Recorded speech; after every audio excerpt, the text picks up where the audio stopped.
your retirement had already been arranged. Traditional investment advice will tell you to fill up all the government-supported retirement savings options first.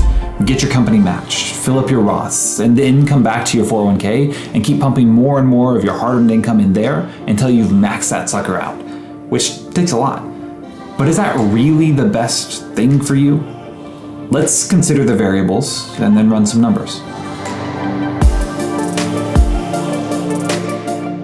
Welcome back to the most thoughtful financial minds on YouTube. And for those who don't know me, my name is Steven Spicer. And as I went through all the traditional training to get my certified financial planner designation, along with all the others, I never once saw this consideration mentioned. And I've still never really seen anyone tackle it in quite the same way as we're about to, which has led to financial professionals and everyone else advising people to overfund their 401k. That is beyond a company's match. The truth is, as with many aspects of financial planning, it really depends on you and your goals. As with everything I do for myself and my clients, I try to look at the full picture. The 401k is sold to us as a way to avoid taxes today. Great, it absolutely accomplishes that. But how much is that actually worth to you? You need to know that in order to make an informed decision to put additional funds here as opposed to some other investment opportunity. Let's see if we can quantify this in a way so that we can see the impact and significance of the financial planning considerations I'm talking about. Let's compare a $10,000 investment into both a 401k and a non-qualified account, i.e. not an IRA or employer-sponsored plan. We'll make the following assumptions to help us isolate the true impact of this tax advantage, and you can adjust for your situation if you'd like. Ordinary income tax rate of 30%, long-term capital gains tax rate of 15%, and an annualized rate of return of 8%. Okay, so on day one, that 401k, untouched as of yet by Uncle Sam, will have $10,000 in it. Our non-qualified account, on the other hand, after paying the upfront tax bill, right, the 30% ordinary income tax, will have only $7,000 in it, right? After 10 years, the investment in our 401k, with that net 8% annualized return, will be worth $21,589. Now, if we withdraw that to help fund our retirement, that would increase our taxable income that year by that full amount, assuming that taxes are still the same for us at that point, which is perhaps a big assumption, but yeah, that would leave us, after paying the 30% income tax then, with $15,112. Okay, after cashing out of our non-qualified investment after 10 years and paying the long-term capital gains tax of 15% on the gains, we'd be left with $13,896. With this scenario of fixed tax and return assumptions, the 401k will always win. So how about those assumptions?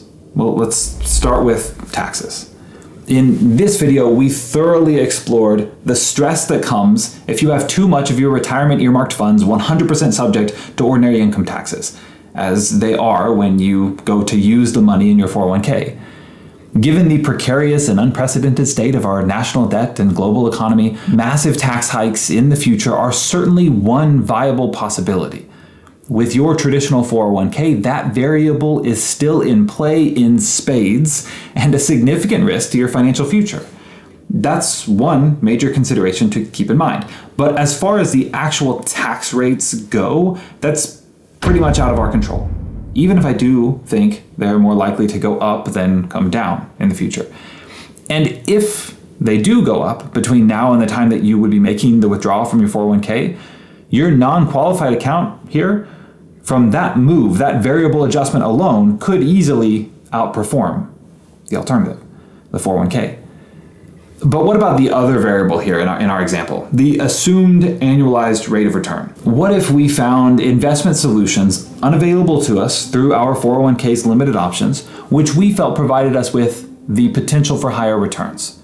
How much greater of a return would we need to realize in order to entirely offset that tax savings, that difference between the 401k's $15,000 and the non-qualified account's roughly $14,000. What do you think? 5%? Would the return need to be 5% higher per year for those 10 years? Surely not that high. 3%? 2%? Surely we couldn't entirely offset that tax savings with a meager 1% additional annualized return over those 10 short years in our non-qualified investment. Could we? In fact, we can. By changing our projected annualized rate of return for our non-qualified account from 8% to 9%, after accounting for those additional long-term gains taxes that would be due, we're left with $15,136. Remember, the 401k in our example ended with $15,112. That was it. A 1% greater rate of return was all it took to make up that difference. Given a longer time period, that non-qualified account in our scenario just keeps looking better and better than its 401k counterpart. And think about it, at the very least, surely you plan to be pulling out of your retirement accounts for longer than just 10 years, right? In that case, with that longer timeline, the increased rate of return required to make up the difference is less and less. And of course, bumping that return assumption further would result in an even quicker turnaround, less years required. So what's right for you? When you're making your decision as to whether or not more savings should be pumped into your 401k, you should consider both sides of this. What options you have available to you within your plan and how those compare to your options elsewhere, including those we've discussed on this channel and in videos like this one. Some people have a lot of options available to them, some don't. Some people have exorbitant fees to consider and some don't. Some people are even allowed what is called a brokerage window, which gives them the option to control the investments for some or all of their 401k's funds via a brokerage platform. It's effectively a self-directed 401k, opening them up to many other investment options. People's options within their company's plans can vary greatly. Outside of an employer-sponsored plan, however, the investment world is your oyster, pretty much. Depending upon your circle of competence, you very well may be able to find opportunities where you feel more than confident in a much higher annualized return than you could realize within your 401k. At which point, if the math works out, why wouldn't you take advantage of that non-qualified opportunity instead of just blindly making extra 401k contributions as almost everyone recommends? Not only could that put you ahead over the long run, but you'd also get the benefit of avoiding all the Byzantine rules and regulations that accompany qualified plans. And you'd remove, or at least greatly reduce, one massive variable, the variable that is taxes, from your retirement equation.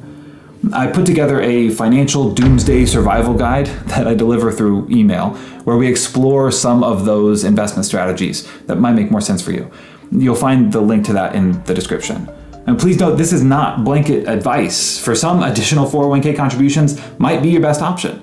But I hope it's becoming more clear to you how not cut and dry these issues are, while at the same time equipping you with the logic needed to assess your own situation. And by the way, the risk of a major tax hike in the future is no small matter.